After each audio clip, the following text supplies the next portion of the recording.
Hello and good afternoon, everyone. Today's show is Why is the Left Afraid to Critique Islam?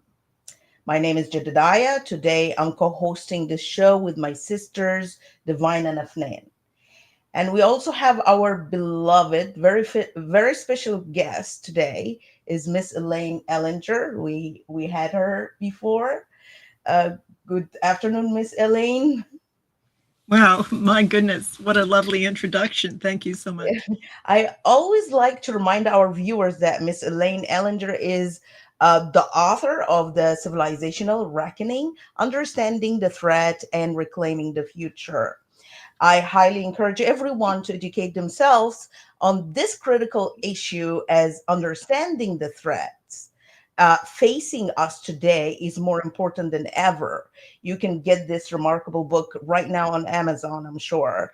Um, Miss Elaine, I'm always excited to talk to you because most of your public work, at least from where I've been sitting, is about Islam, but not just about sitting it trying to understand the five pillars better. It's more of an expository job that you are doing. You're trying to expose the world to exactly what is going on within Islam and what they actually mean versus what they say publicly, or what their PR or like public relations firms do for them. And even as we sit here right now, Elaine, there are people that are being targeted in Nigeria, Sudan, and Mozambique. There are Christians that are being beheaded, raped, burned Yes, alive, all kinds of different things by Muslims simply because they are Muslims and simply because the other people are Christians. And then we have a bunch of people trying to explain that away. And so I guess let's talk a little about what seemed to be a lot of your life's work and into what we are even seeing in modern day. well, it's odd that we start out talking about people being beheaded because just a couple of months ago I was in contact with someone who's in Uganda, and they're not that far from the border. And uh, we've been in contact for a couple of years at least, and really a lovely person. And near the refugee camp, someone had been beheaded and their motorcycle stolen. And of course, there's nothing to say that it was a Muslim that did that, but why were they beheaded and their hands and feet were injured? And I don't very often talk about any scripture other than Islam, because that's my purpose, is to teach people about it. But when you speak about beheading, I can't help but think about Revelation 24, 20 verse 4. And I don't usually talk about this kind of thing, but if you look at Revelation 20, verse 4, it talks about the Christians being beheaded. And I ask you, who else is doing that? No one else is doing that. And people aren't paying attention to this. Um, in Western countries, you go to the Christian churches, and honestly, they don't want to hear about it. They say that every faith is valid, and they're all good. And but is Islam just a faith? It's not really. You look at it's not. That's all there is to it. You see what's happening in Iran right now, and what it is, clearly, is a religious system of governance. It's a religious system that has state control. And that is what a theocracy is. Now, the West does not understand that. They only understand war when it is declared by a nation state. They do not understand that the doctrine itself is a declaration of war. And I say that in my book. It couldn't be more clear. The highest deed is jihad, and integrating with non-Muslims is absolutely forbidden, because it's very very hard to kill someone that you love, isn't it? So if you integrate with people and you start to love those people, it makes it much more difficult to fulfill the obligations that the Quran and the Hadith demand that Islam triumphs over all other beliefs. In the end, there is nothing but Islam, and that Christ will return to break the cross, kill the pigs, and lead the Muslims in prayer. That they are so naive. They are so incredibly naive, and they just don't want to hear this. And because they don't pay much attention to scripture themselves, they think no one else does. Well, that's simply not permitted in Islam, is it? You either get in line or you get mowed down. And in the West, there are a number of people who are practicing Islam in a very nominal way, and they think that this will continue forever, and it will not. They need to pay attention for their own sakes. They're Muslim, but think of where this is going. Learn about what your doctrine really says, because so many of them don't. So can you give us how can we access your public work? How can we get to Well, I would love to do that. Is it okay if I share for a moment? I'm not sure exactly. Go ahead. Yeah, that's what we want. Go ahead. How do I go about that? Oh, there, I see. Now I've made it bigger. I was looking at this little teeny box. All right, now I've got it covering my screen. And now how do I go about sharing here? I'm not sure. I don't know, but like if you can tell us your YouTube channel, anything that we can get access to, like if somebody can help her. I don't know how to share. Yes, do you have anybody that can show how I can share screen for a minute? Because that would really be helpful. Is there anybody backstage there that could help with this? Advanced visual effects. I don't see it. Let's try to figure this out at the end, but can you tell us the name of your channel? Oh, okay. All right. Well, we'll do that. Okay. All right. If you go to YouTube and look for Perspectives on Islam, it's called Perspectives on Islam. Of course, these are non-Muslim perspectives on Islam. Everybody has a perspective. Well, I have the non-Muslim perspective on Islam, because more than half of the doctrine is actually about the non-Muslim. We should certainly know what it says. So it's called Perspectives on Islam from a non-Muslim. And if you look for that channel, my name is right there, Elaine Ellinger, and it says there, Perspectives on Islam from a non-Muslim. That is, if you search my name on YouTube, you'll find it as well. And then if you click on podcasts, you'll discover that I have read my entire book into a podcast. And this is specifically so that people in other languages can read the book. Because shortly after my book was published, I was contacted by a woman in Belgium, and she had ridden the tram into, now, Belgium was 100% European. I wandered all over Europe in 1974. All right. And it was lovely. There was no EU then. And anyone who thinks that the EU has done something wonderful for Europe is very much mistaken. Europe was wonderful. Europe was European. And, if you went to Germany, it was very German. If you went to Switzerland, it was very Swiss. And you could feel the culture that had developed over centuries of these people. And they were happy people. And, and you were safe. Everywhere I went, I was safe.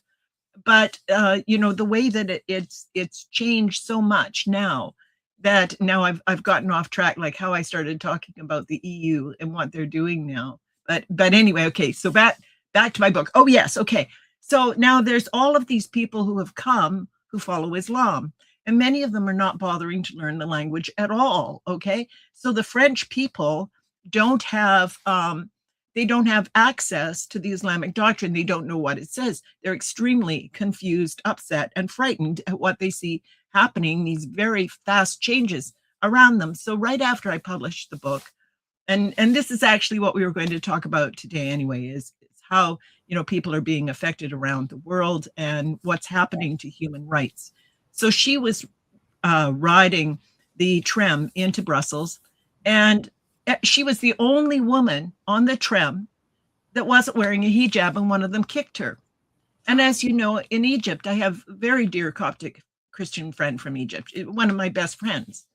And she told me about how riding the bus, if you're not veiled, you're poked with pins, you're kicked, you're elbowed, and just We treated being very thrown by badly. stones. We also, like, as we walk, I would used to walk in the street, be thrown by stones, just not because Exactly, not wearing hijab. exactly, exactly. Well, the And they Hadith call you say, names. They call you yeah, names too on the street. yes, yes. And the Hadith says this, that you're the lowest of the low, that if you're walking down the street and you come across, a Christian or a Jew, that you're to push them to the side of the street. That is what the doctrine says. This is not the human rights that the Western world, that enlightenment has brought us. We are going right back into the dark ages, of tribalism. And it just shocks me that the West is going along with this. Anyway, so she got, that all beliefs are equal. They are not. And I don't even look at it as a belief, because it is primarily a system of governance. That's what Sharia is, and it's inseparable from Islam. Exactly. So That's actually my next question, because, as you know, Islam doesn't need anyone to demonize it. It does that all on its itself, own. it Yeah, does. through its own text, Yes. laws, and the societal practices, and yet society at large treat it as if it were Christianity, harmless, Yeah, benign, even yeah. admirable in some cases. What's Well, even more striking is the attitude of many young liberal women, mostly unmarried or whatever, who are Islam adjacent, or at least soft toward it.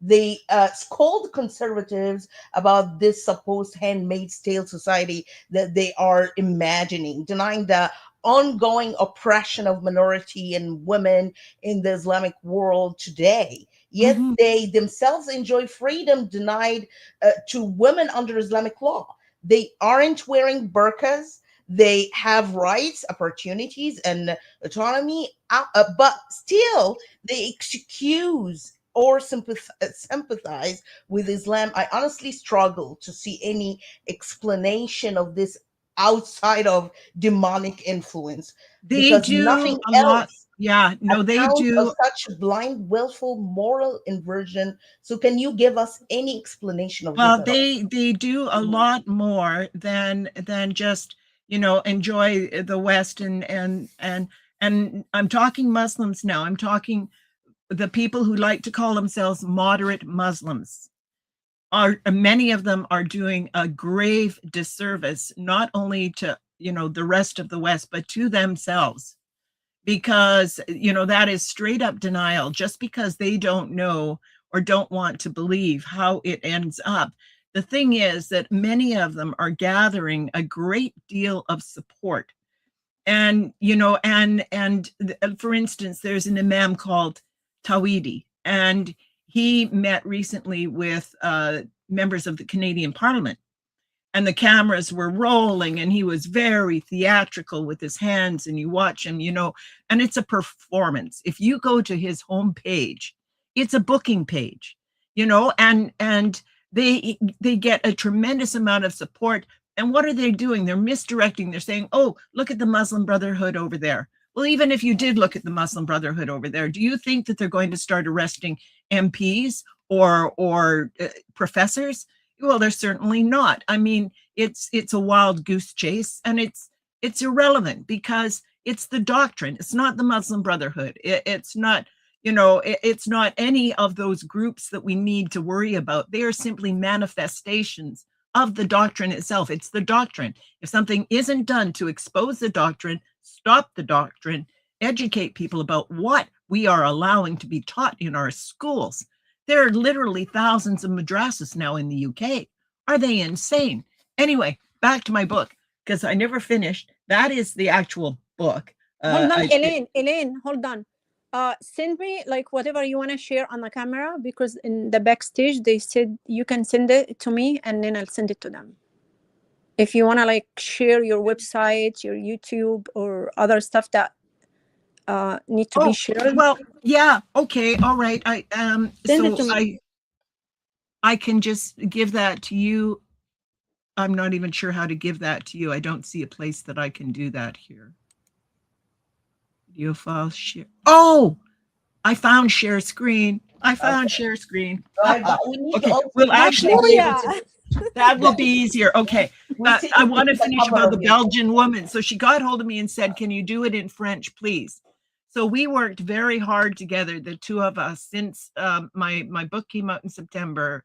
And we just finished publishing the third because French is so much bigger. But we had to make this doctrine available to French people. And so much of the doctrine is not only in my book, it's explained in my book, and it's related to everyday life so people can see how it plays out in the world around them. It's not just something in a book somewhere, it's in real life and how it affects them. So anyway, so we translated into French. The third volume was just published. And I had a nephew get hold of me and say, I don't have time to read. I only do podcasts. And, I listen because I have to drive 6 hours a day. And then there's people like in Romania or Albania. How are they going to get this information if it's not in their language? So I made a big project and I read the entire book into 40 episodes. So it is not only a podcast on Spotify, I am releasing one a week on YouTube so that people have a chance to read it. Because on YouTube, if you want to read it in another language, then you need to sit down and have subtitles and read it, but it's there for anyone who wants it. So should I go ahead and share screen now and just share these little things? We just need to see the cover of your book first, and then you share screen. So we can see the book, the cover. Well, that's one of the things I was going to share. I've got it on the... Okay, go ahead. Okay. All right, so we'll go to, I don't think, oh, share, what do you want? Okay, so select, I think, window. No, I think entire screen.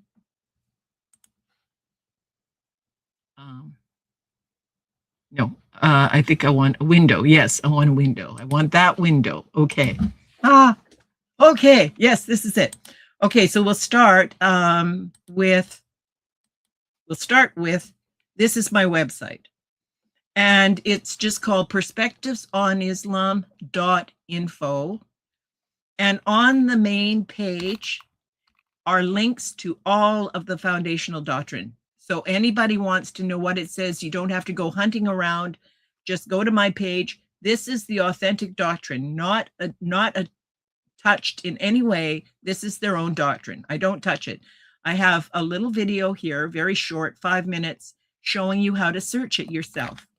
And then on this page here, resources, it's divided. You can click to politics, history, law enforcement, women, slavery, apostates. All of these things are affected by Islam. So you just have to click on one and it will go to that section. And then there are free videos. Some of these are books. Some of these, like The English Woman in Egypt, Letters from Cairo. It's an archived book from 1845 about the slaves. A lot of people think, oh, well, slavery was the transatlantic thing. My goodness gracious. Slavery has been going on in Islam for 14 centuries now, and it is still going on in the markets.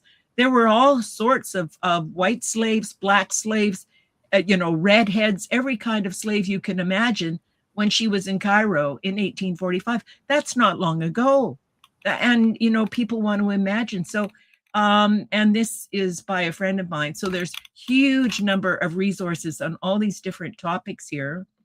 Now, this is my YouTube channel, and the videos, okay, these are videos that I have made about different subjects. There's one here that you might be interested in, Islam and the Unbelievers, Christians, Jews, and others. So, but recently I made the podcast. Like I said, there's 40 episodes. So you click on podcasts and they're being released one a week. So four have been released now. And as you can see, we've got Albanian here. So you can watch it in the language of your choice and read the whole book that way. And then it's also on Amazon in English, A Civilizational Reckoning, Understanding the Threat. And it's also available in French, and you can get it in Kindle. So there's all those things. And, the main thing now, I'm trying to stop share. Did I just You stop did. share? Yes, you did. Stop. Okay, now I just need to find you again. Oh, okay. You're here. Am I? That's great. Okay. So I Okay. just closed all those tabs and there you are again. Wonderful. Yeah. So yeah. So I just wanted to say about the book, like what it is that makes it different, besides the fact that it exposes the doctrine. It explains it in very easy terms. You know, I want to communicate. So I always say everything as simply as humanly possible. But what it relies on is human rights, to understand human rights. And in fact, there's one section of the book that simply compares the Universal Declaration of Human Rights. It goes through all the articles in the Universal Declaration of Human Rights, and it shows how Islam contradicts all of them. And in fact, Islam has its own Declaration of Human Rights. And here, you know, since 1948 at the UN, everybody thinks that Islam has followed the Universal Declaration of Human Rights, and it never has. It never adopted it. And it has its own, the Cairo Declaration, which follows Sharia, which is what they follow in Iran, which is what they follow in Afghanistan. And these people, the largest, wealthiest, most influential voting bloc at the UN, have been involved in the UN, guiding the UN for all of these years. And we wonder why the West is such a mess. Well, you've got all these naive people at the UN who don't understand anything about Islam, and they're being led by the nose to make all of these terrible mistakes, so that they're losing their own society and endangering the lives of their people. But the book ends with concrete legislation, and I know it is in the hands of several politicians. Of course, I won't say where or who, but in very diverse locations, really. So it's getting into the right hands. And what it does is it simply says we need to protect human rights and have a threshold. And the threshold must mean that in order to enjoy legal rights, I mean, people can believe whatever they want, but in order to enjoy legal rights, you know, charitable status, you know, finance, all of these things that Islam takes advantage of, that a certain threshold must be met. And that must meet, you know, with constitutional requirements and universal human rights. And the only one to fail is Islam. The Hindus don't need to worry. The Copts don't need to worry. The Jews don't need to worry. You know, the Baha'i, nobody needs to worry, because nobody else has Sharia. Nobody else has a belief system that wants to seize control of government and is itself a form of governance. I mean, freedom of belief is protected, but benefits and exemptions are granted at the discretion of the state. They are not a divine right, and they cannot be extended to systems that deny those same rights to others. So the legislation that and how to adjudicate it, all the background needed to present it is at the back of my book. Exactly. So, Divine, would you like to add something to this?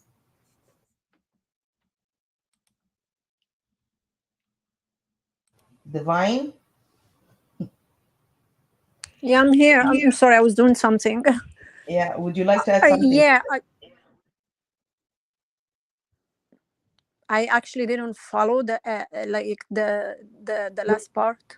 Like I we're didn't talking follow. about like how like the West are like you know the liberals people today in the West would like treat Christianity as if it's Islam, Yeah, acting like if Islam benign, like not a problem I at know. all.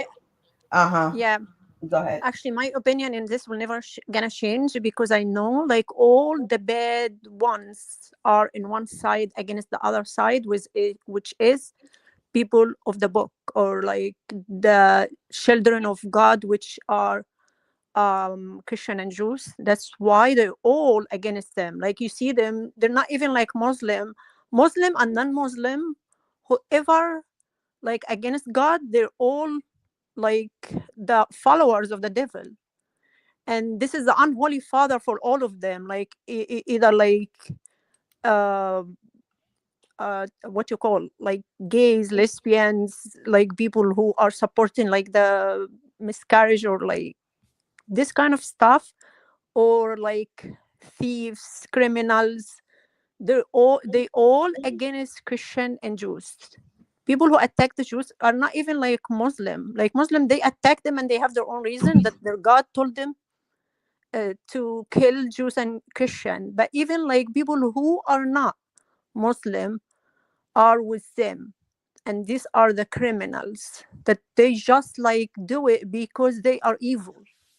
Well, we were So going to talk about the liberals today, but it's not. yeah, that's liberals. Yeah. They all Yeah, fall well, under one category, the mhm. liberal or the left side. And I have like a verse even from the Bible to say, like Jesus, when he comes back, like in the second coming, he said he's gonna put the good people on the right and the bad people on the left. So they picked it like where they belong to. Oh, They dear. belong to the left. They all belong to the left. Criminals, terrorists, Muslims. Muslim like has everything. They're terrorists. Like if they follow Islam, I know like some Muslim are good because they don't follow Islam. They don't know anything about Islam. That's why they're good. Not they're good because they follow Islam and the Islam teaching is making them good. And some people are just they interpret the Islam wrong. No, if you understand Islam very good or very well, then you have to be a terrorist. You have no other choice but to be a terrorist and to be full of hate for all non-Muslims, because it's by verses. The doctrine of Islam, as Elaine said, is to hate all non-Muslim and to be a terrorist, to kill. If you're not a killer, you're not gonna go to heaven. Their heaven, the Islamic heaven. It's different Well, than our like. I wouldn't say that. What the doctrine says is that there is a group, okay, a group of my ummah who will fight for the truth meaning the Quran and Hadith, the truth, the Sharia, okay, who will fight for that till the end of times. That is what the West ignores. But you have to remember that that is the law, all right? So when push comes to shove, there are people who a few years ago in Canada were very much against what's happening now, Muslims, and now they're all for it because, like I said, like you either get in line or you get mowed over. So they might want to hang on to their Western lifestyle, but once Islam has the upper hand, that's not an option anymore, and they're very naive if they think that it will be. Yeah, because they're gonna enslave them. Like Islam does not accept anyone like who have like who doesn't accept Islam. So either to accept Islam or to be their enemy, they enslave you, or to pay jizya. They believe in supremacy of Islam, like they have to Yeah, be superior to you no matter what. al-a'lun. Yeah, And it's the only religion is accepted by God. yeah, Islam is the only one. Yep. exactly. So, Miss Elaine, the last time you were here with us, we learned that your interest in Islam began in 1983 when you met your Baha'i friend who had fled Iran as a refugee during the revolution. Since then, you have spent decades searching, writing, and speaking about growing influence of Sharia in non-Islamic countries, from the perspective, of course, of the non-Muslim. And I'm sure you have also maintained close friendship with Iranians over the years, giving you a firsthand and deeply informed understanding of what has been unfolding in Iran from 1979 revolution to the present day. What are we witnessing now is inevitable boiling over of that long simmering pressure, people rising up to free themselves from the Iranian regime. So, could you help us understand what was happening in Iran during those years, developments that much of the Western world remain largely unaware of today? Oh yeah, I'd love to because I care very deeply about Iran, and like you say, it was the first awareness that I had. I later learned more about Islam and realized it wasn't my first encounter with Islam, but it was certainly my first awareness of what Islam is. And of course, initially, I had no understanding at all. And I would study what was happening with people. And it was only after 9/11 that, bombing the Trade Center in New York, where they now have a Muslim mayor, and, they lit all the buildings green to honor Muhammad. And I'm thinking, they're absolutely insane. And the thing is that, each generation seems to forget what the generation before learned. And so that's when I started to study the doctrine and realized that was the root. That was the root, absolutely. And unless people understand that and do something about that, it's a parallel system of governance, and it remains that way because the Muslims are forbidden from forming serious friendships, with non-Muslims. And, there's so many examples of that. But for Iran, it says that, and this is the Constitution of the Islamic Republic, it says that all civil, now, got to hear all this one at a time, civil, penal, financial, economic, administrative, cultural, military, political, and other laws must be based on Islamic criteria. People just don't understand that all of that falls under the category of what we are calling religion. Now, that is clearly governance. Nothing could be more clear that is 100% governance. And not only that, for 14 centuries, one of the pillars of Islam is to pay zakat. And people think of it as alms, and it is not charity. It is a system of taxation. There are 8 categories, and there are a lot of different groups that are authorized to collect this zakat.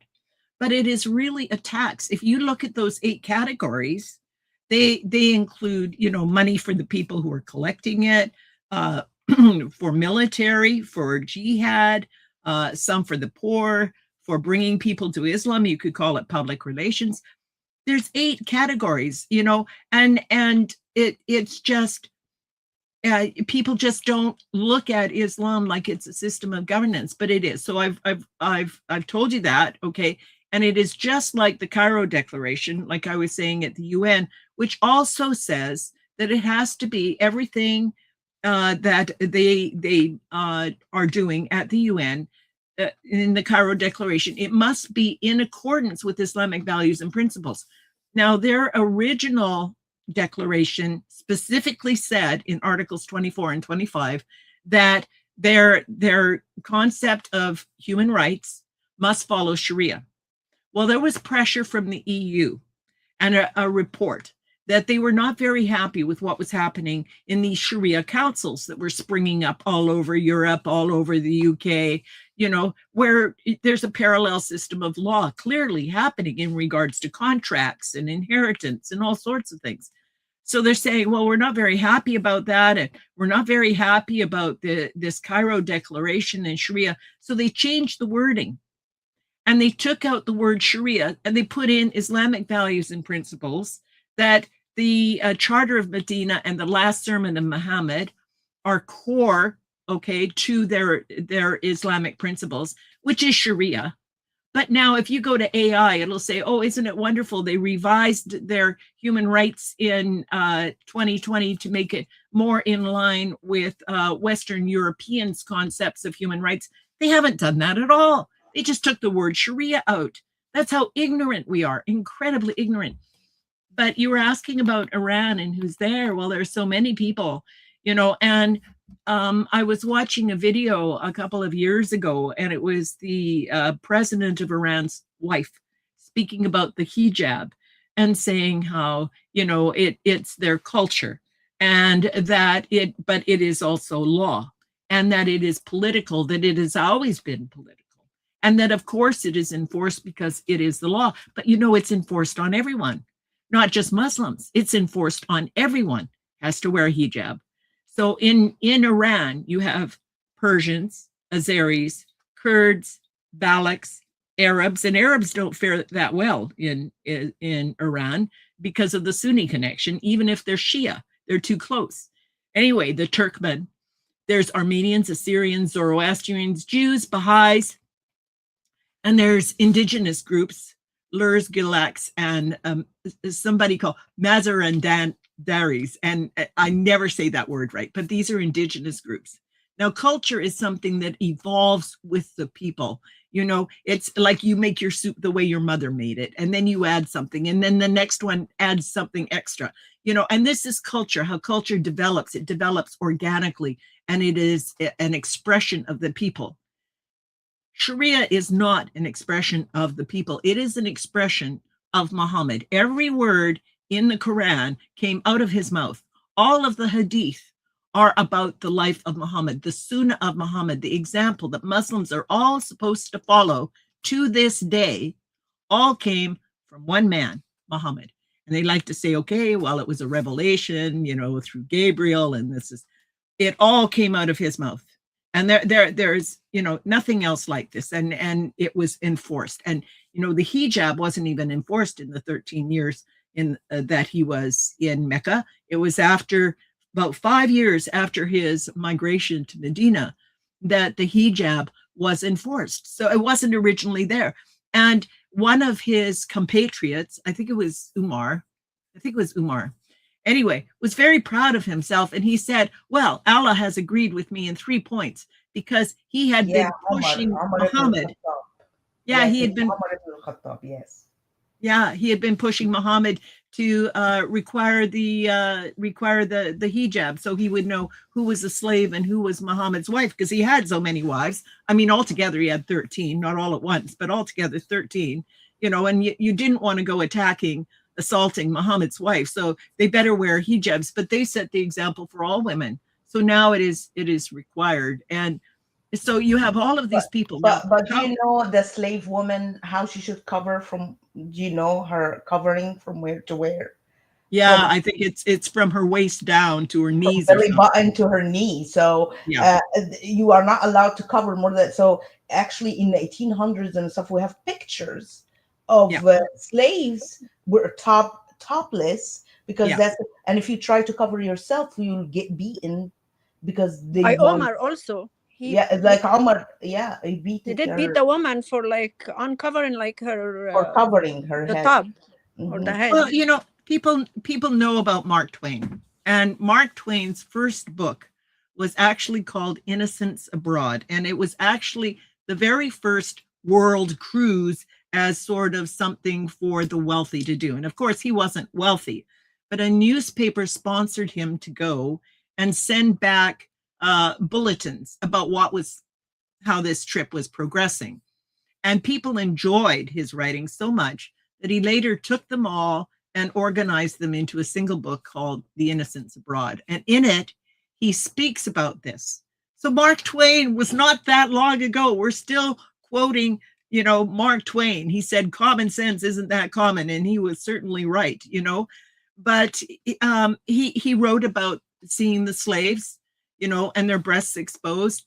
He wrote about a story in Egypt where the mosque apparently had a clock, and the clock was broken, and there was none of the Muslims who were able to mend the clock. And there was a very good clock mender in the city, but rather than allow him to go into the mosque, which wasn't allowed, you know, the Kafirs are not allowed to go into the mosque, although they're bringing them in now in kind of public relations things, but eventually that's going to change as well. And when they're brought in, it's not exactly to hear the Friday sermon, is it? But anyway, so, and I mean, they're bringing in little kids from like Catholic kindergartens, and I've seen in Italy where they've got them down on the prayer mats, which is just ridiculous, you know, to influence little children that way. But anyway, back to the story about Egypt. So they said, well, we can bring an ass into the mosque, so we can bring a kafir, a non-Muslim, into the mosque as a clockmaker, and he has to come in on all fours. So the man had to crawl into the mosque to repair the clock and crawl out because he was so low he had no right to be in there except as an animal. Now that's in Innocents Abroad. Anybody can read it, you know, but you know, and to get back to Iran and today. So, like I say, the hijab is mandatory for everyone. And a friend of mine And that was wasn't before 79, right? Like, I want to know the no, change. no, Exactly. that's the thing. You know, this parallels my own life because when I was a young woman in my 20s, the women in Iran looked just like me. You know, they were out wearing bathing suits and just, you know, going to the library and having coffee with their girlfriends and going dancing. Dancing is forbidden. There was a couple that they were dancing, a man and a woman dancing together, and they've been in prison for years now because they posted this a little video they made of themselves, and it was discovered. Everyone is afraid. They are surveyed all of the time. So this friend of mine was over there a couple of years ago, and he's originally from Iran, and he was making a video, and the fellow who was with him had the camera, and a woman jumped in front of them and removed her hijab. And his friend stopped filming immediately, and he said we could get in trouble for that. So, you know, I can't film that. A couple of days later, my friend, my very good friend, gets a knock on the door, 10 o'clock at night. It's the police. They seize his equipment. They take him to the police station. They tell him he has 48 hours to get out of Iran or he's going to be in prison. He didn't ask any questions. He just tried to book a plane. He got the last seat out. So that's what happens if you go there and you film something they don't want you to film. So anyway, so that's Iran. So you have the mandatory hijab, you have mandatory segregation of the sexes in all public life. This includes buses, universities, stadiums. You've got Ramadan fasting for everyone, okay? This isn't just for Muslims because, like I say, it is a system of governance that has state control. Islam is a system of governance. It is Sharia. And once they have state control, then they impose it. And so the entire population has to, and, you know, the question is, well, you know, they're not doing that in this Islamic country or that Islamic country. One, you don't know everything they're doing in those countries. For instance, somebody was just talking about how wonderful Indonesia is. Well, in some places there, you can be fined the equivalent of 500 pounds and imprisoned for 2 years for missing Friday prayer. And you're never going to be able to repair your church. So, you know, don't tell me how wonderful it is in Indonesia. You know, it all depends on, you know, how long are you there? Who are you talking to? How much do you really know about what's going on? But the point is, the law is always there. The Sharia can always be enforced and justified, if not by the state, then by a mob. And as long as it is consistent with the Quran and what Muhammad has said, people will turn a blind eye to it. You know, we know that people are killed every single day. There is mob violence. I saw mob violence just a couple of weeks ago. A young Hindu man was accused of blasphemy. He was burned in the street. And this is Bangladesh. They tied him to a tree and burned a young man alive. And you know, a couple of years ago, the same thing happened to a woman. She had been critical of her classmates because they were talking about Islam all the time. And they burned her alive. They killed her. So there is compulsory religious education as well. And just one more thing about Ramadan. A couple of years ago, there was a Hindu in Pakistan who had his restaurant open on during Ramadan for Hindus to eat. Okay, and he was killed by a mob. So you know, it's very violent. So there's, you know, and moderates here want to deny it. I'm sorry. The doctrine supports it. If the doctrine supports it, they can do it, and they do. And they need to open their eyes and look around the world and don't imagine that because, you know, we're living in a democracy that this is going to last forever. If Islam gains political control, which it is clearly doing in the US. I mean, another friend of mine in Iran a few months ago, before this latest, you know, revolution, he said that oh dear, where did I go? Oh yes, he said he was talking about their life and what had happened to them, and believe me, it is a horror. He had lost his job in 2024 because of his political views. He is a professional man. He says, you can't believe how we're treated. And years ago, his uncle had been shot. And now people are talking about they're demanding that if they want the body returned, they have to pay for the bullets, as if this is something new. This is not something new. Years ago, his uncle was shot by the IRGC. They didn't return the body. The children have no idea. They never saw their father again. They don't know where the grave is. And the IRGC demanded if they wanted the money back, they had to pay for the bullets. So, and that's ransom. And, you know, ransom is in the doctrine as well. So there's compulsory education. It's, you know, Islam is taught in all of the schools. There's no criticism allowed of Islam or Sharia. And they have the second highest rate of execution in the world. They figure since 1979, at least 20,000. And I can't even guess the numbers that have been slaughtered just recently. There's no proselytizing by non-Muslims. So if you're a Christian or Jew, if you speak about your faith publicly, it is extremely dangerous. You're likely to get arrested. And of course, everything is closed for Friday. The morality police target everyone. And, you know, this is something I'd like to mention, that, you know, there are certain personality types. And I used to study psychology. That was my major. And frankly, I was pretty darn good at it. And I don't claim to be any kind of a professional at all, but some things are extremely well known. And one of them is what's called the authoritarian personality. So there are people who just love to enforce the rules. And there are some occupations that those are the people that you want to hire. So there's psychological testing to determine if someone has an authoritarian personality, which means that they show deference to authority. Okay, they don't question authority, and they implement authority. So they are the people who, you know, enforce, like police and things like that, enforce rules. Well, that's who you want in the morality police. But there's a large population of those people everywhere. It is not uncommon. It's like 20% of the population has an authoritarian personality to some extent. So the people are there and they will be used. So when you get an Islamic state, there are people, they don't have to be mentally ill to be administering this. They simply have to be authoritarian personalities who follow Islam. And then they're going to execute Sharia. That's all there is to it.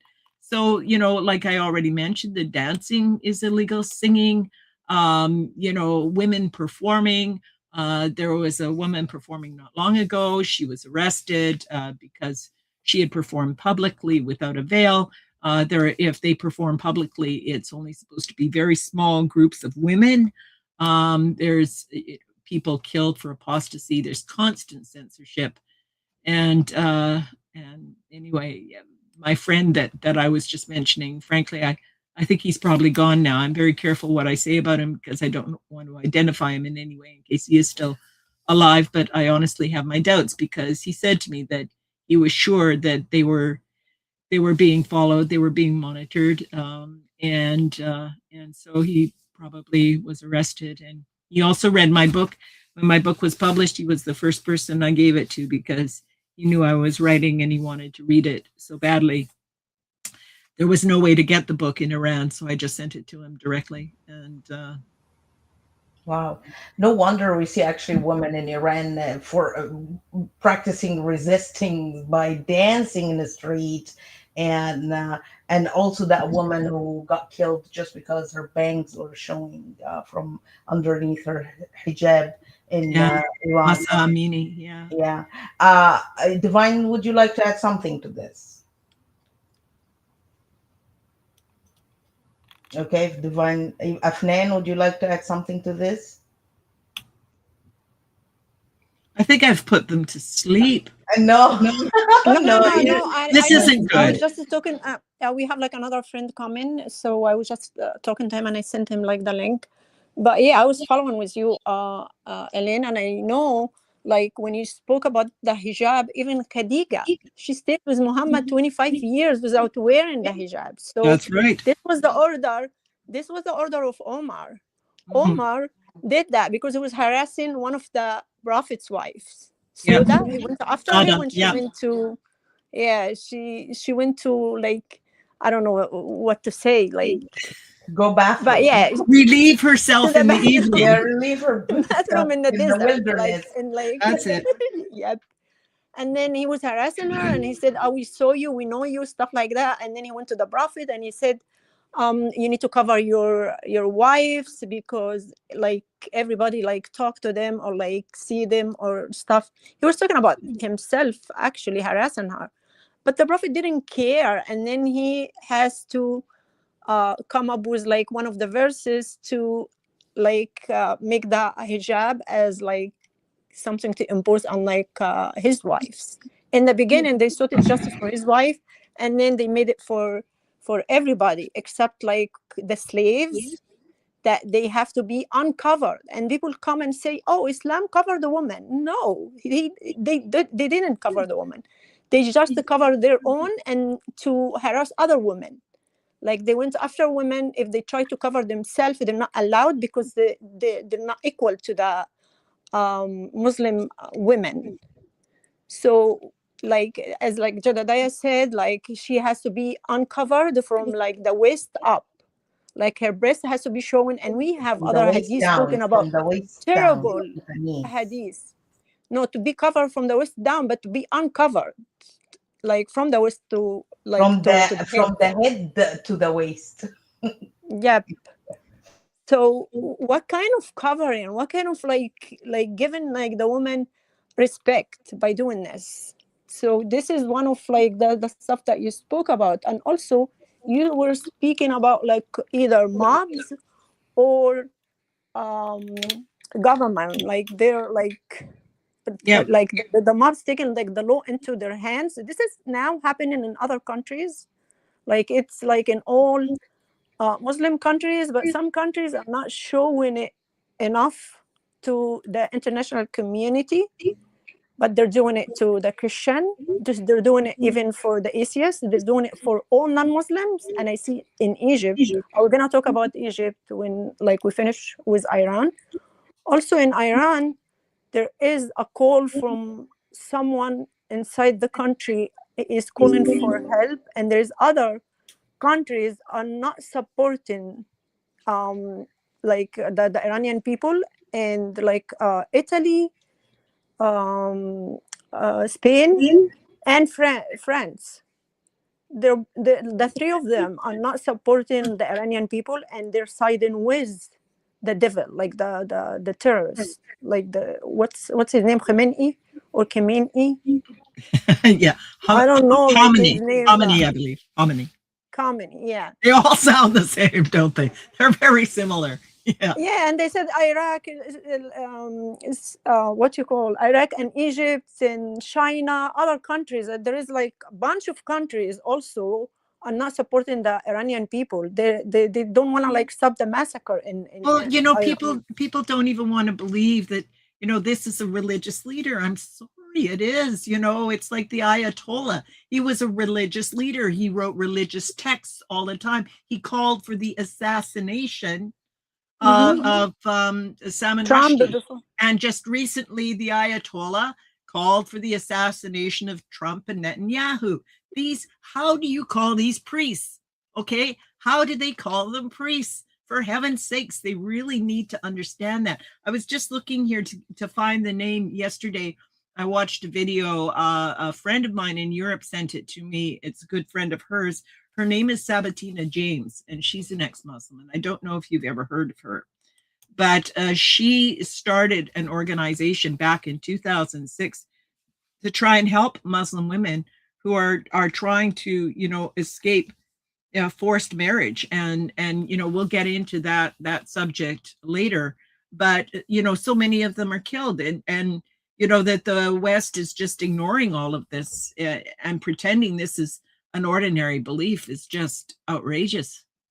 Exactly. Did you see it on LinkedIn, Eileen? Today, they said like Iraq, Egypt, China, Cuba, South Africa, Qatar, and Pakistan, members of the UN Human Rights Council, refused to endorse a request for urgent session on Iran's massacre. And Yeah, they that's said, then actually if you my are silent on Iran, you are helping the world's worst regime to cover up a massacre. Well, This apparently is the a post we EU have has condemned them, but no, I didn't see that. And if you would send that to me, because you know I'm hours and hours behind the rest of you in terms of, you know, the world. Yeah, I'll world send it to learning. you. Yeah. I did like a repost for it, but I'll send it to you in like the private. Yeah, please do. I'd love to see that. Wh- Thank you. which actually bring me to my next question, that the last news I heard on TV, that Iran's top police official issued an ultimatum on last Monday, warning that protesters must turn themselves in or face the full force of the law. Tens of thousands of protesters have reportedly been swept up in a nationwide manhunt, while regime forces patrolling the streets have threatened to shoot anyone who goes outside. And despite an ongoing internet shutdown, some reports indicate that the killing are continuing. One doctor reportedly described the crackdown as genocide under digital darkness. So, why do some Iranian activists and commentators feel betrayed by the Western left's response to their struggle for freedom and rights? And what would meaningful solidarity from the Western world look like from your perspective, Ms. Elaine? They should feel betrayed, and I am absolutely disgusted with the West. I couldn't tell you how disgusted I am. It's, you know, people want to think that this has nothing to do with us. It certainly does. Not only do we have authoritarian personalities, just hopefully not converting to Islam, but you look at the school populations, okay? 20% of them are going to be authoritarian as well. Many of them are going to be advising politicians. And what have we allowed to happen over the last 45 years? Our educational system has been totally infiltrated and basically bought out by characters like, you know, Saudi Arabia and Qatar. And, you know, I'll just speak for a moment about that, because a lot of people don't realize that in 1979, there was also a coup. It just wasn't Iran. There was a coup in Saudi Arabia. And what happened was a group who, like I just mentioned, it says, well, maybe no, that was a group who will fight for the truth. There is another one that every 100 years, that they will be risen up from the community, a group that will that I've actually got that here somewhere. Just let me look for a second. There we go. Allah will raise for this community at the end of every 100 years the one who will renovate its religion for it. That's Dawood 4291. Well, renovate doesn't mean to update your kitchen. Renovate means a factory reset. Okay, so that you go back to the origin, and that is what this group was doing. They were saying, look, we're getting too far away from this. So in Saudi Arabia, they were doing terrible things, not as much as Iran, but my goodness, they had television sets and they were watching Western shows. And there is a group who was very alarmed about this. And of course, the problem with Islam, one of the problems, is that jihad is considered the highest deed. This will take you right straight to paradise, and they all know it, okay? So when you're enforcing, you get the enforcers, the authoritarians who are enforcing the Islam, they've got this bonus not only to be honored in life, but to end up in paradise. And so they get together and they plan together, and they used a funeral procession to bring armaments into the Kaaba. Now, that is not allowed. You're not allowed to have any armaments in there. So the Kaaba police were afraid to try and take action back. You know, they would go to hell if they used, armaments. The military, it was the same way. So the king, and of course, just like Iran, they had a blackout. They had an information blackout.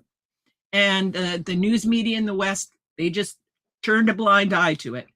But what happened was the king got together with the ulama, okay, which is the Islamic scholars, and said, you got to help me. You got to help me. I got to get the Kaaba back. You know, the police won't go in there and shoot because they figure they'll go to hell. What am I going to do? So now the ulama, they've got the upper hand, and they say, okay, we'll get you a fatwa.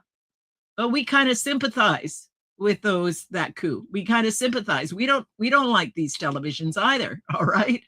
So we need to reach an agreement here. And that's exactly what happened. Is the king said, okay, well, we're going to get rid of the televisions. We're going to have a factory reset. And it set back Saudi Arabia decades. Okay. But the other condition was that money from this oil that had recently been discovered would be spent to infiltrate the West, to educate, okay, in the way of Islam. So that's why you go to these universities, and literally billions of dollars has been sent in these universities, thoroughly brainwashing these kids. So they think Islam is a religion of peace, and they don't understand the peace of Islam means and comes only when, as the root of the word shows, you have Islam. The two go together. And they don't understand that. They don't understand truth means what's in the Quran and Hadith. They don't understand any of that. That's not how they're taught. They're just taught that we're all a bunch of Islamophobes and we're raving lunatics and we don't know what we're talking about, and Islam is wonderful. And from Reliance of the Traveler, okay, which is a classic manual of Islamic law, what it says is that personally obligatory knowledge, okay, for Islam, what is best? It is adequate for one to believe in everything brought by the messenger of Allah, Muhammad, and to credit it with absolute conviction, free of any doubt. And what befits the common people and vast majority of those learning or possessing sacred knowledge is to refrain from discussing the subtleties of scholastic theology, lest corruption, difficult to eliminate, find its way into their basic religious convictions. It is better for them to confine themselves to contentment with the above mentioned absolute certainty. So what is that? That's not questioning Islam. You are not supposed to question Islam at all. And several years ago, there was it was an Italian university. Yeah, it was in Italy anyway. I'm pretty sure it was at a university. And they were hosting an event to talk about some world calendar they had put together about different beliefs, you know, like one of those academic exercises they do and spend a lot of money. And they were going to have, and they're useless. They're absolutely useless. And they, people are just too ill-informed. But anyway, one of the speakers was a woman who was supposed to be an expert on the hijab. But I thought, okay, I'm going. I signed up and I went to this event. And this woman went on about the hijab.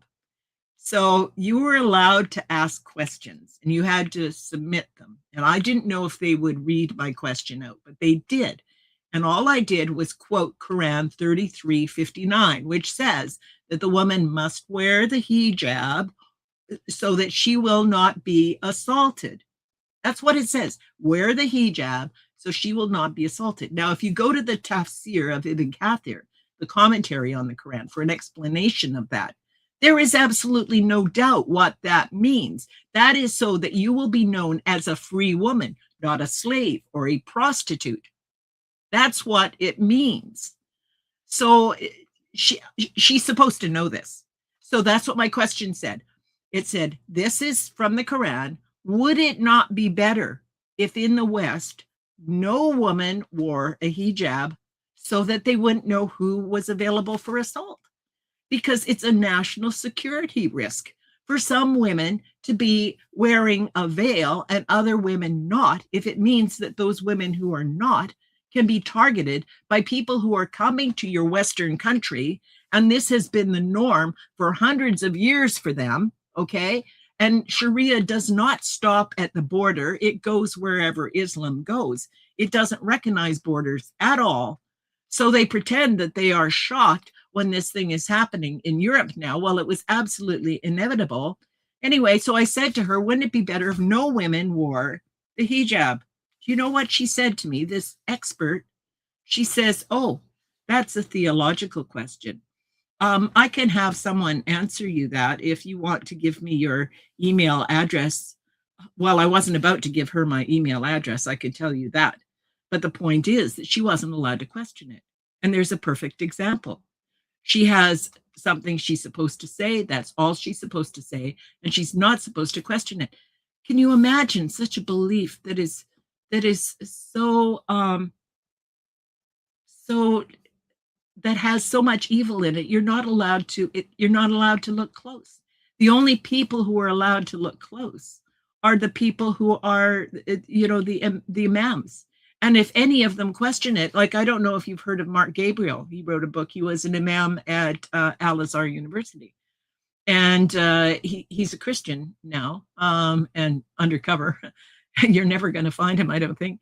Anyway, he did write a book about it because, he was a professor at Al-Azhar, but he questioned something in the doctrine, and they didn't like that. You're not supposed to question it at all. What kind of an imam are you? What kind of an authoritarian personality are you that you would question Allah?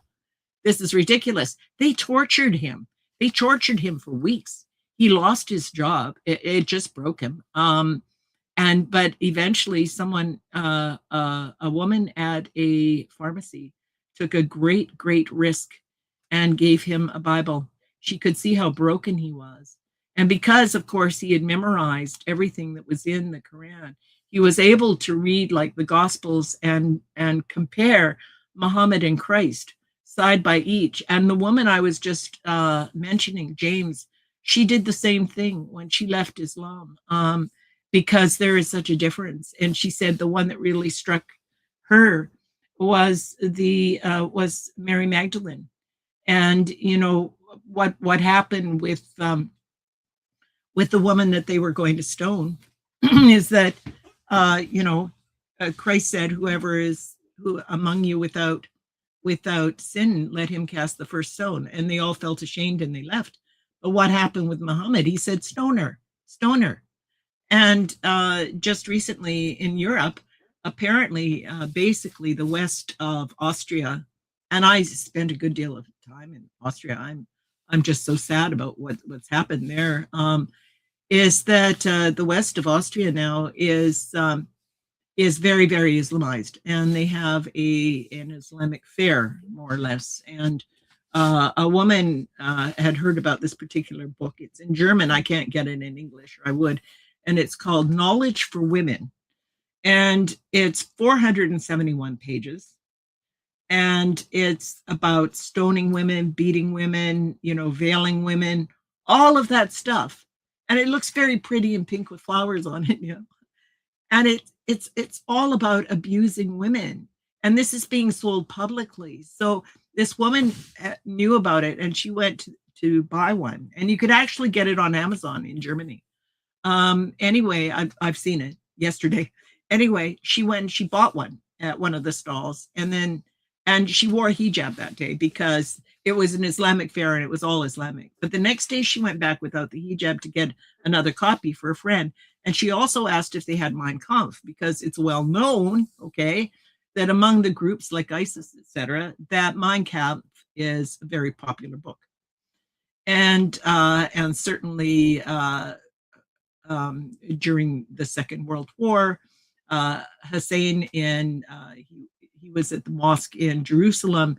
He was a great friend of Hitler and killing the Jews. And he went on long after World War II and had no problem at all. He wasn't part of the Nuremberg trials. Anyway, so she went back to get a second book, and she asked about Mein Kampf as well. Well, they didn't have it, but they said, weren't you here yesterday? They started taking pictures. If you can imagine, you can't even go to a fair, all right? You can't even, because it's so segregated. So they took pictures, they videoed her. The next day, the police show up at her door, and they reported her, okay, for daring to go there, ask for that book twice, and then ask about Mein Kampf. They reported her. So it's, yeah, Europe, Christmas this year, there was such security at their beautiful Christmas markets. Their world famous, beautiful Christmas markets. They had to have security, and some of them were actually canceled owing to the people they've brought into the country that absolutely hate Christianity. That's what, the doctrine teaches. And I'm hogging the conversation. I mean, No, really. that's why we like you, because you give us a lot of very precious information in teaching the West. Divine, would you like to add something? Yeah, I just like want to talk about when she said, wear the hijab for your safety. So that's give them like the right to just condemn or criticize the woman if she got raped. That will happen in Egypt. We lived in Egypt, and we are aware of what's happening now in Egypt for a long time ago. Not like today, not yesterday, forever. Like whenever, I mean, since I was born, that's what I see in Egypt. If they do something wrong to the woman, it's her fault because she's not wearing hijab. Yeah. And yeah, we have like a famous sheikh, like one of like the Muslim, like famous Muslim clerks, who said it's not like the fault of a man if a woman got raped. It's the fault of the woman because she get out of her house without like a man, or if she get out late, or if she's not wearing hijab or something. So they give the green light for any man in Egypt to harass and rape a woman, especially if she's not wearing hijab, and mostly gonna be like Christian, not non-Muslim. This is what's happening now in Egypt. They kidnap our girls, like Christian girls. They enforce them into Islam by applying Islam's teaching to rape the woman. This is okay in Islam, because as like our Jesus said, love your enemy. Islam say rape your enemy. If she's not Muslim, you're allowed to rape her. You can rape her because she is like right hand possessed you. And this is allowed in Quran, in Surah An-Nisa 24. It says that woman is okay for like the right hand possessed to be raped in Islam. Islam is the only religion that allowed the woman to be raped if she's not Muslim, and that's what they do now.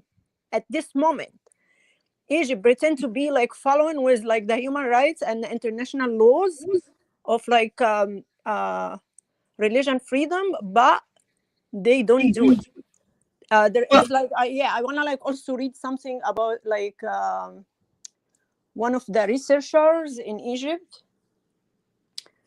This is like this article made by or wrote by Mariam Wahba, and it says an Egyptian court has sentenced Christian researcher Agostino Saman to 5 years of hard labor under Egypt's blasphemy law.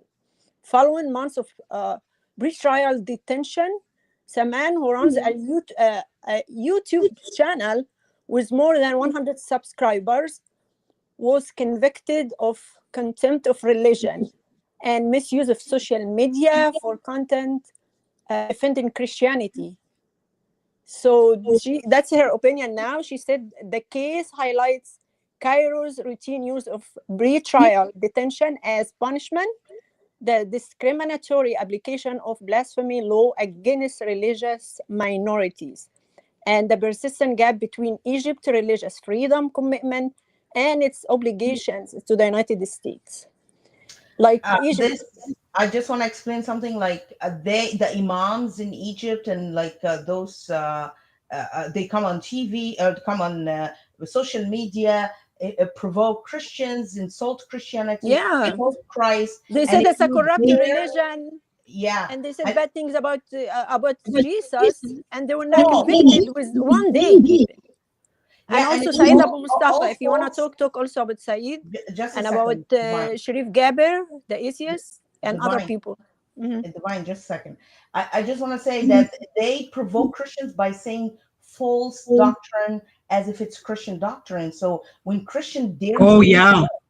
when Christians dare to respond to this and explain what's going on, that's not true, and bring up, provide evidence, they imprison them. The police come and imprison them and leave the imams who provoke them or who agitate the situation free. So that's, which is like unbelievable. You're not even allowed to defend your faith. Oh, Go ahead. yeah. Mhm. According to Islam, Job hit his wife. I mean, it's Yes. ridiculous. They've completely perverted the teachings in both the Old and New Testament. They say that the Jews follow Ezra in the same way that the Christians follow Christ, and of course that's not true at all either. It's well, heaven forbid they pick up a Bible and see what it actually says. We're going to believe Muhammad, who comes along centuries later and says, "Oh no, it wasn't like that." It's ludicrous. There's no critical thinking involved, but critical thinking is not allowed in Islam. And people who think it can be modernized are absolutely deluding themselves. It is impossible. If you try to modernize it, you're going to get killed. And who is going to approve it? Well, is Allah going to talk to anybody again and say, "Oh yeah, well, okay, we approve your renovation here"? The hadith say the worst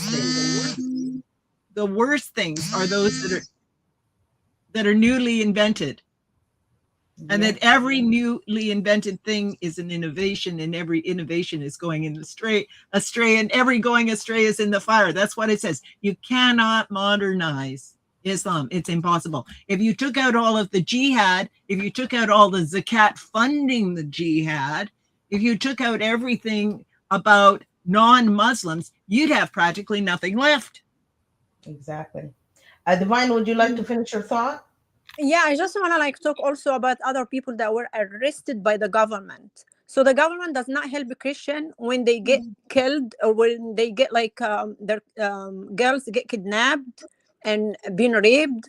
But they go after if a Muslim want to convert to Christianity, like Saeed Abu Mustafa in Egypt, he's been in jail for there is no case against him. They just use the pre-trial detention and just renew it once and another and another.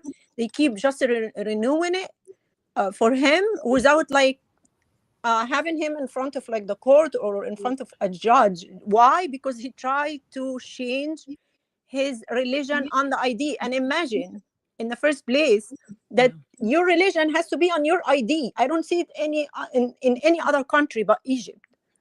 Egypt has your religion on your ID, so they can be able to discriminate against you.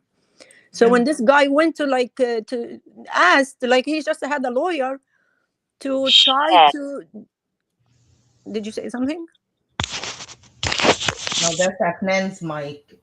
Finish your thought so we give Afnan a chance to speak. Yeah, I was just try to mention Saeed, when he tried to change his religion on his ID, and he was arrested and he was accused with false accusation, accuse him of being a terrorist, trying to do a terror inside the country, which has never happened. And this falsification is done by the government itself, not by radical Muslim or other people. But I see now the government and radical people are hand in hand. Even terrorists are aware of what the government is trying to do. Before they do it, the terrorists will know it before them. Someone is escaping Egypt for having crimes, and he should be sentenced, but the officer inside the police station is telling him everything. And before they even arrested a Christian person, they go and tell this terrorist, and he tells people before the Christian get arrested. So it means it's terrible in Egypt now. They put their hands with the terrorists, because the terrorists are Muslim, and they don't give the Christian their rights or equal rights to Muslim. If Muslim is trying to convert to Christianity, he get arrested. If Christian person try to convert to Islam, they would get the certificate, the conversion certificate, in 1 day or 2 days, and who will be done. They can celebrate him for converting from Christianity to Islam. So it's really unfair in Egypt, and it's done by the government. Okay, go Yes. ahead, Afnan. Go ahead, Afnan, if you want to say something. Yeah, and actually, even about when you were talking about Iranians, I see another thing, them like singing, those people who go out like singing, dancing. It's also showing another side. We will see that the Iranians have begun to rebel against Islam itself, and not just the state, because the state represent Islam itself anyway. And we saw many protesters like playing music and dancing, and this was like I see it as a symbol of resistance against Islam. It's true that many Muslims, they might be like hearing music and everything, but when we go to the Islam itself, that part is like forbidding. Like for Muslim, especially when we go, for example, to the Shia faith, we'll see many hadiths talking about that. And even the Quran itself. For example, there is a verse in the Quran in Surah Al-Qasas 28:76 says, "Do not exalt. Indeed, Allah doesn't like the exalted. The exultant."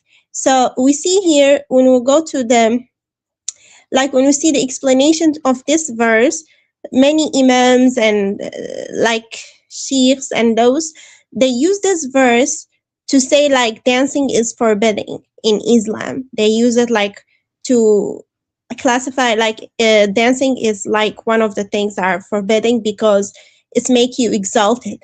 So this is one of the things. The other thing also, when we go to the Shia books, for example, one of them is hadith from Imam Ja'far as-Siddiq. He's from the book from Wasail al-Shia. He said, Imam Ja'far as-Siddiq, he said, Ghina, which is singing by musical instruments, is among the things for which Allah has promised hellfire. So we see like even the music is something referred to hell for Muslims. Imagine, while the real God in the Bible, he asked us to clap. He said, "Clap your hands, all you people, shout to the God with loud songs of exulting." So we see the different here. The second part, we see like the Shia government killing people just by like when they say we don't agree with that, or like showing like giving their opinions, like it's their free like it's supposed to be their freedom to give their opinion, but they're not allowed to do that. Why? Because even in the Shia belief faith, it's just like the Sunni. Why? We'll go, for example, to Al-Kafi, the book of Al-Kafi, vol number 8. He said, Shaykh al-Kulaini, whoever doesn't obey the Imam or the wali of the Muslims. The wali of Muslims, we can say like the president, the highest authority on the state of Muslims. So after accepting Islam, his blood is lawful to be shed, his property is unlawful, and he is the category of those who have turned away from the covenants of Allah. So that's also something Islam given them. Like no one under Islamic Sharia law has the right to say no to the leader or ask for his right. If he did so, like the high leader, he has the right to kill him, even if he is the one who is wrong and that person is just trying to defend himself. Yeah. Exactly, which they call actually the songs are the songs of the devil. That's what they say. So Miss Elaine mentioned this last time she talked. So she said, so I would like to ask today, the left is actively influencing youth in Western universities, rewriting history to blame Christianity to nearly every wrongdoing and portraying it as the villain of history. For example, they usually just started at the history, like in from history, they start from 1095, when Pope Urban called the First Crusade, and because it's, as you know, it's power play. I've often quoted John Spacito, the a professor in Georgetown University, and that's how he presented. And he says, literally 5 centuries of peace, which is like what he called peace is burning churches, raping nuns, killing pilgrims.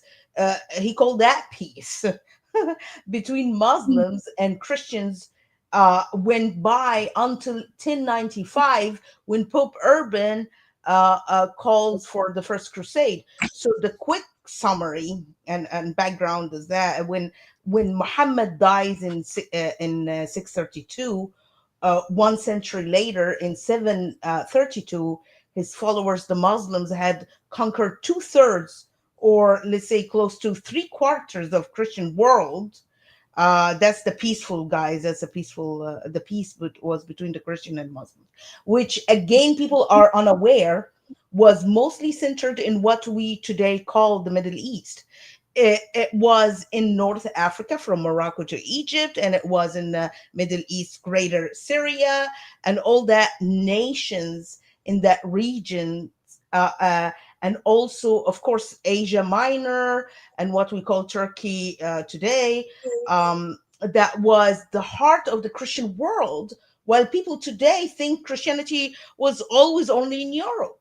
It is bad enough that large parts of Christian history have been deliberately suppressed and demonized, while Islamic history has been treated as exactly the opposite way. But we have now gone far beyond mere ignorance. What we are witnessing is outright twisted, indeed backward logic. A Well, religion. Uh, just let me finish this Mm, so you sorry. can elaborate in the end. A religion and civilization that has historically oppressed women and ironically continues to do so in prison days, as anyone can plainly see, like killing women in Iran and who's not wearing hijab correctly, is somehow portrayed by the left as refined, benevolent, and even favorable toward women. Meanwhile, Christianity, the civilization that more than any other established monogamy, elevated dignity of women and restrained male power, is recast as the evil misogynist faith, or misogynistic faith.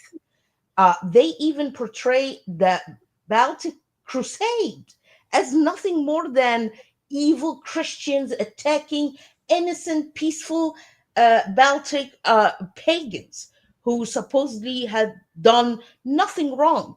What is conveniently erased is the long record of systematic persecution that came before it. The murder of Christians, missionaries, repeated killing of Christians community, the brutal enslavement of Christians, including the capture of and sale of young Christian women to Muslim markets for enormous profit. This is not history. It is deliberate historical inversion designed to turn aggressors into victims and victims into villains. The inversion of reality is precisely the danger of manufactured fake history. it is what I have been confronting and exposing actually for decades, since like 2004, and sorry, since 2000, and I'm like trying to expose this. So we want to understand, why is the left trying to reshape historical narrative, and what political or ideological goals are served by doing so? Miss Elaine. I'm always in danger of forgetting what it was I was going to talk about. It was too long It was your mention of the Crusades. Well, several things you mentioned. But not too long ago, I wrote an article about the massacres in Nigeria. And of course, I quoted the doctrine, because I always connect the events to the doctrine. And I realize people watching this channel are very familiar with the doctrine, and we can just have a conversation. But when I write, I include the doctrine so that people can make that connection. You know, it's not just a dusty book somewhere.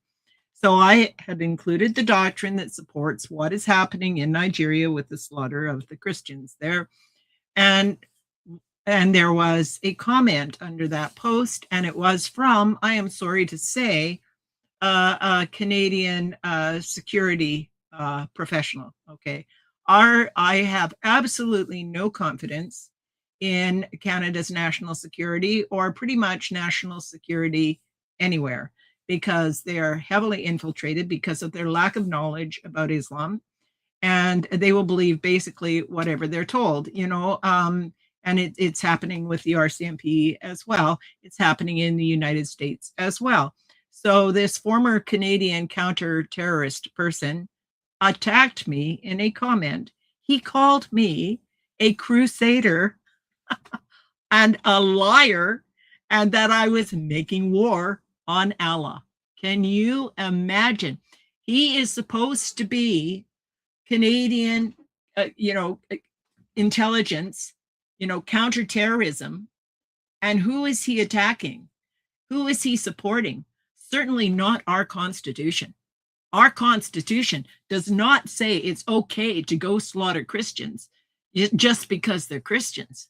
And when I put the actual evidence there, he ignores that altogether, doesn't mention it. And that's what I come up against all the time, because I am frequently having outreach from counter-terrorists around the world, and I will go look at their profile, and I can quickly identify the doublespeak, which I'm sure you can as well, when peace doesn't mean peace, and I can identify what they're saying, and I block them, because I know full well that these are not people who have got the West's interests at heart.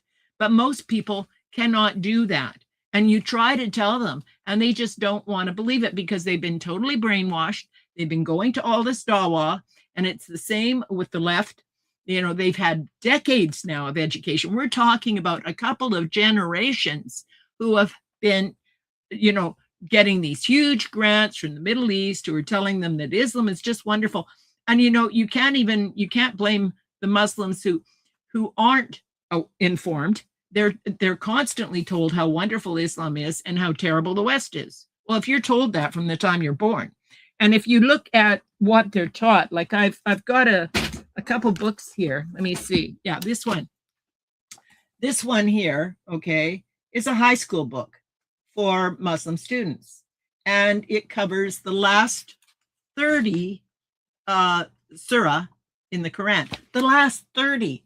There's only 2 verses in the last 30 that come from Medina.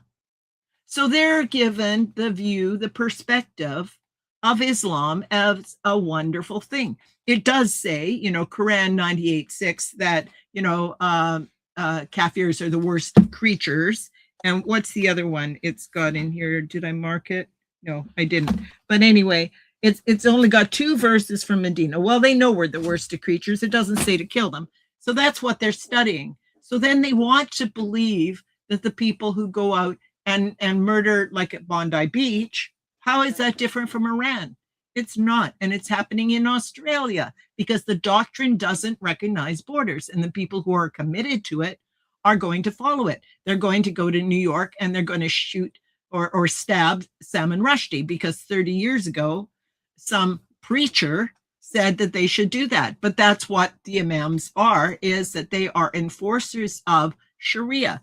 And this book here, okay, How to Tell Others About Islam, the back of it is full of lies. It says, is there any violence? Is there any violence in the Quran? Well, I don't know if you can see that. I've got an X next to it there. And then the next page, I've got nothing but X's. And because I know the doctrine, you know the doctrine, we could argue all of these and prove them to be lies in 2 minutes. But your average person reads this, it's given to them, you know, the person's smiling, they say this is true, they believe it. It's not true. And the thing is that whereas people like you and I were policed, okay, there's a wonderful Jewish man, Dr. Anthony Bostom. He wrote a book called The Legacy of Islamic Anti-Semitism. It was on Amazon for years. It has now been taken down, okay? It's been discontinued on Amazon. How is he going to sell this book? How are people going to learn about Islam and Judaism and the hatred that the doctrine teaches for the Jews if they're not allowed to read the book? And the same with Easy Meat, the book that Peter McLaughlin wrote about the little girls in England and the grooming gangs. That was published in 2014. And then in 2025, your elected officials in the UK say they know nothing about it. Well, Amazon delisted that book in 2019, so people aren't allowed to know about it. So that is what the left is doing. AI is being programmed that way. The filtering, you know, whether it's LinkedIn or it's YouTube or it's national media, certainly, you know, the BBC, it's terrible. Thousands and thousands of people on the street in Iran, and they're saying that there's a few hundred, and you can see for yourself, there's hundreds of thousands. And not only that, it's not about the economy. Certainly that's bad. Certainly people are stressed. Of course they are. But they, at last count, there was about 250 mosques had been destroyed, and they're burning those Qurans and Islamic centers because they're tired of not being allowed to dance, not being allowed to sing, not being allowed to see a smile or feel the wind in their hair. How can you live like that? I mean, why would God make creatures to live under a tent, to be beaten? This is ridiculous. It defies common sense. It defies humanity. If you have a heart, how can you believe this? But a lot of Muslims don't even know what their own doctrine says. So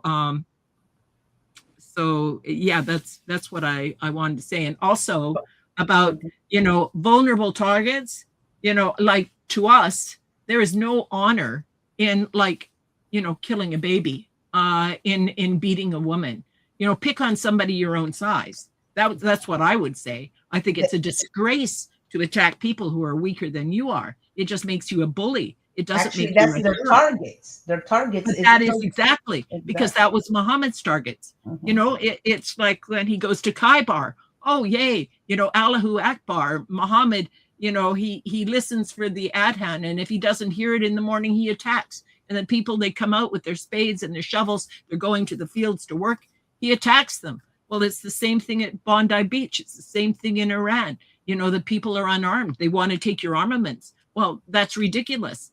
I mean, you know, the U.S. Constitution, it has the Second Amendment because it knows very well that when America was born, unlike most countries, okay, it was born by overthrowing a government, and that government was armed, and that's why they put in their Constitution. By the Minutemen. The government you need to worry about, not your next door neighbor. Yeah, exactly. By the Minutemen, we did the revolution. We freed America by the Minutemen, who actually owned guns. The farmers, ordinary farmers. But I mean, don't you think this is laughable when he tried to insult you by calling you crusade? As we are the Middle Eastern Christians. Literally, when we saw the Crusades, the first Crusade arrived to Jerusalem, we literally fell on their feet and kissed them because they came to our aid. They were our saviors. They came. You have a church today in Jerusalem. Guess why? Because of crusades. So Muslims came and destroyed the Sepulchre Church, everything, destroyed all our churches, and the Crusades came and rebuilt it. And saved us from killing and raping, and then you want to call Crusades as insult. I don't Well, understand it. you know, I was at a lecture one time, and it was being given by a counterterrorist in the United States, and she had gone through this whole lecture, half an hour, and had not said one word. You know, she's talking about terrorism. Well, the highest number of terrorist groups, okay, in any Western country are always Islamic, because they're funded through jihad, or the jihad is funded through zakat. Of course, there's money. It's in the doctrine. This is what they're supposed to be doing. So it's, of course, 80-90%. And yet she had gone through a whole half-hour lecture about counterterrorism, and not only never mentioned jihad or Islam, if you can believe it, and she's a Jew, never mentioned Jews. So you could comment at the end, and I said, it's like, you haven't mentioned Islam, and the core doctrine is hateful towards Jews. It's extremely anti-Semitic. It's more anti-Semitic than Mein Kampf, and it wasn't mentioned. So then a Muslim, she kind of gave some kind of an answer. Oh well, and then a Muslim put up his hand, and unfortunately it was the end, so he got the last word, and he says, oh well, there was the Charter of Medina, and that was such a wonderful example of cooperation between Jews and Muslims. That's an absolute lie. But you got a whole group of people there who hear this as the last word, but it's a total lie. The Charter of Medina, okay, was all for Muhammad's benefit, that any disputes had to be taken to him. He was the final arbiter. And in 5 years, there was not a Jew left in town. They were all either exiled or killed. And yet he brings that as a wonderful example. And you hear that all the time. And they teach that in the schools. I've heard that at university seminars where they have said, oh, well, the Charter of Medina was wonderful, and the last sermon of Muhammad, there was no difference between black and white.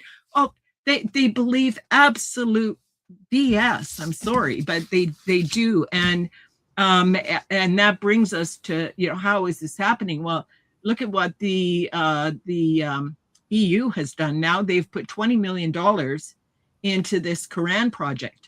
And it's an exhibition. It's going all around Europe to show how important the Quran was to the development of Europe as you see it today. It's an absolute fabrication. And they've also got displays about the myth of the hijab. And you've got the liberals there, and you've got the moderate Muslims there, and everybody's telling a different story. And yet, if you go to an Islamic market and you buy a book, what's it going to say? It's going to say you can stone women, you can beat them, and they just pretend this isn't happening. But the Europeans are helping to pay. Well, we're all doing it. All of our governments are doing. They're facilitating the advance of Sharia, a rapid advance of Sharia. They're helping it all the way. They're treating it as a private belief when it is no such thing. It is an adversarial system of governance, and they're very foolish.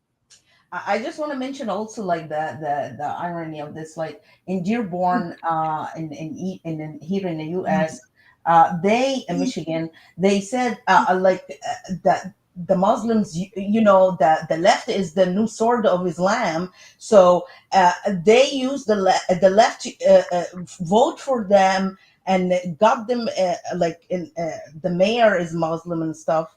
And then we find when the left tried to do Pride Parade, they shut them down. The Muslims shut them down. It's like, no, you cannot have a Pride Parade here. It's so funny. They are so stupid, useful idiots to the Muslims, and the Muslims use them as their sword against themselves, and the idiots taking it. Divine, would you like to add something? Yeah, I just want to add something about like all the corrupt cities and states are either like left or Muslims or both.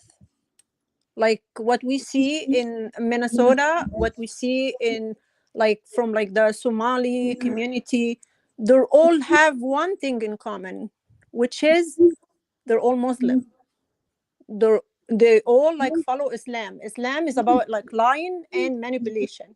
Like as Eileen said, like the guy was just talking about wrong information about Muhammad being in Medina, and then he kicked everybody. Like he was running away from Mecca, and once he went to the Medina and they met him and they let him be there, let him like claim to be a prophet, no one like approached him or no one attacked him. He's the one who attacked everybody, and he said either to be a Muslim or be out of the Medina. So they lie and lie and lie. And also the part about like the crusade, like how many years after the invasion and the aggression of the Islam against Christianity, against Hindus, against Buddhism, against all other religion, then the crusade showed up or came to like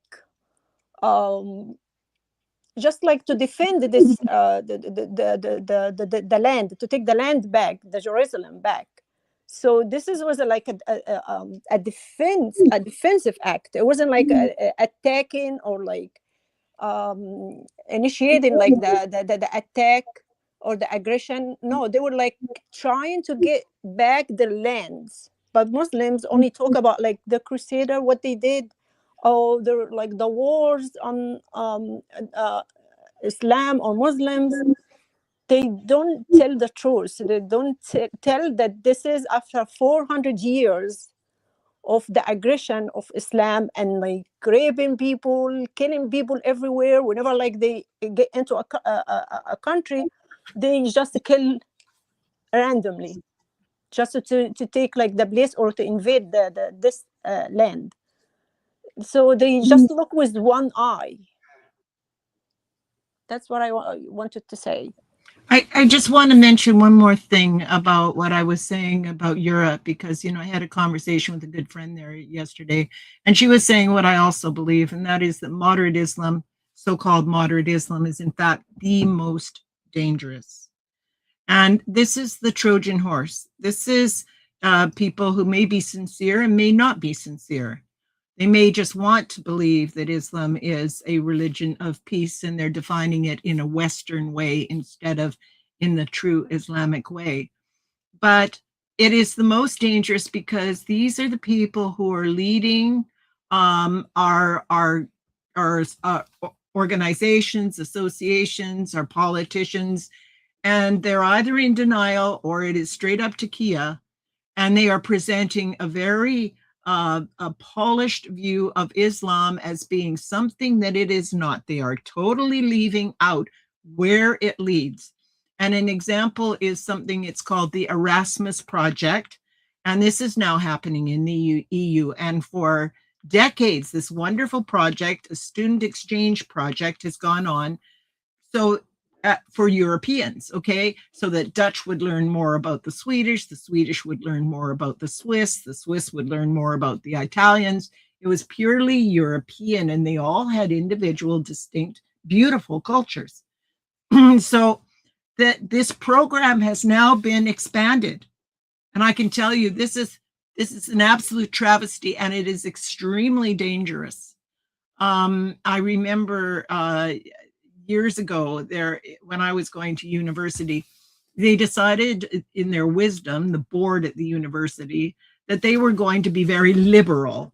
And there was a halfway house that had someone in it who was wanting to get his degree. And this is someone who had been accused of murder and rape and had been sentenced to 10 years.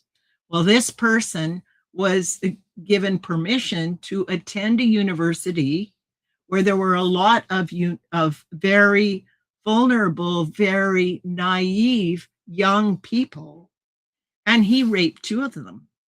And of course, eventually they caught him, and this is when I was going to university, so I'm very well aware of it. They caught him and he went back to jail.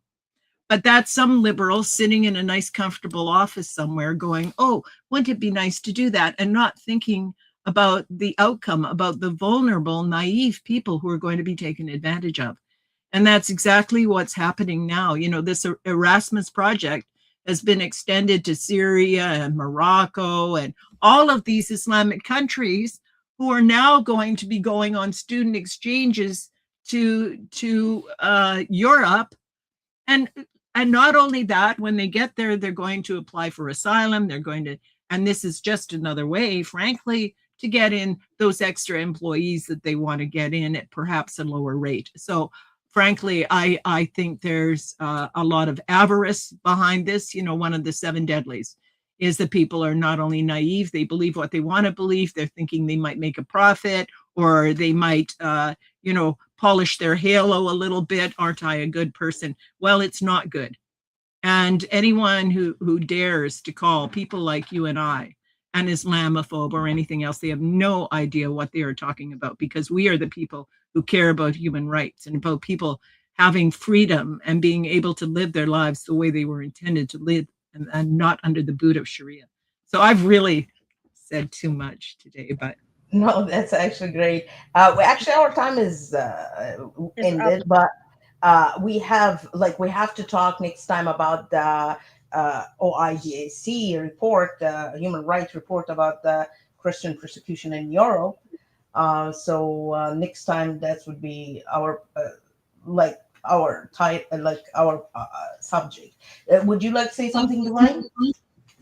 No, I just want to say Christian persecution is all over the world, not just in Europe or the Middle East. It's everywhere. So we have to handle that too. We have to talk about it and be clear about it. The thing is, we go to the West to help us, the Middle Eastern Christians, from persecution. And when we find this now we have no place in the West, we have nowhere to turn. So that's the problem. Exactly. Yes. Mm-hmm. So that's why we have to talk about it, because it's disastrous what's happening.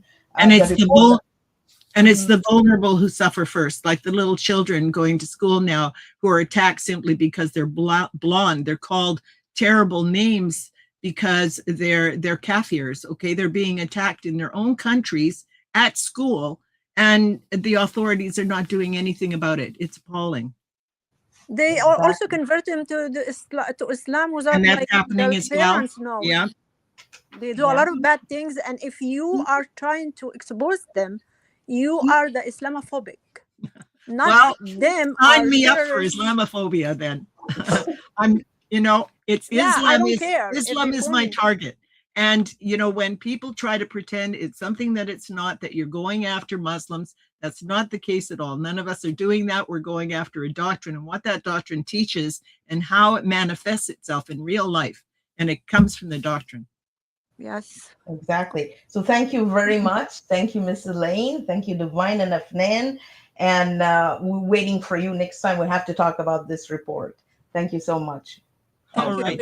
Send me a copy. I'd love to see that. Thank you. Sure, I will. Okay. Take care, everybody. Take care. Thank you.